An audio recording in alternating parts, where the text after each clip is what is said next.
आमदार रोहित पवार यांनी अजित पवार यांच्या अपघाताच्या संदर्भात काही सवाल उपस्थित केले। खरात प्रकरणाचा तपास अजितदादांच्या मृत्यूच्या प्रकरणाच्या सोबतही व्हावा अशी मागणी देखील रोहित पवार यांनी केली आहे। तर खरातच्या प्रकरणामध्ये व्हीआयपींचे व्हिडिओ आहेत का असा प्रश्न देखील रोहित पवार यांनी उपस्थित केलाय। तसंच अशोक खरात हा परदेशामध्ये पळून जाणार होता का असाही रोहित पवार यांचा सवाल आहे।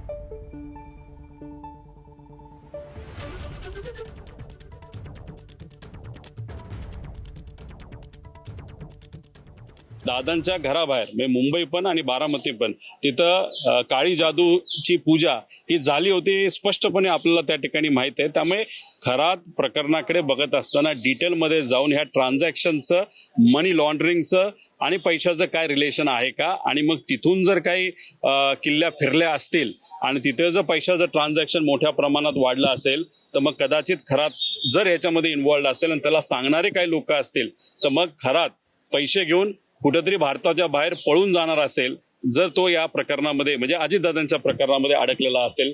दुसऱ्या प्रकरणात तो अडकलेला आहेच पण दादांच्या बाबतीत सुद्धा त्याचं आणि त्याचे जे भक्तजन होते जे कोणी असतील पॉवरफुल लोक यांचं आणि यांचं काय रिलेशन आहे का हे खरंच बघण्याचं जरूरत आहे। व्हिडिओ कोणाचे आहेत कारण का आतापर्यंत जे व्हिडिओ आलेले आहेत ते सामान्य परिवारातल्या महिला आहेत त्यांचे व्हिडिओ कुठेतरी बाहेर येताना आपण बघू शकतो।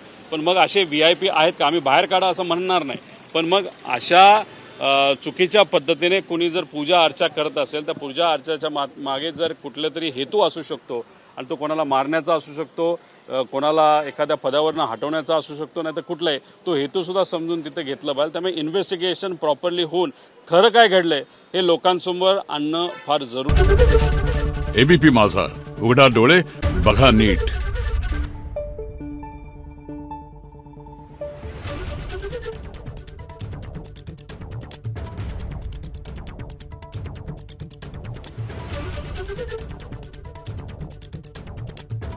Thank you.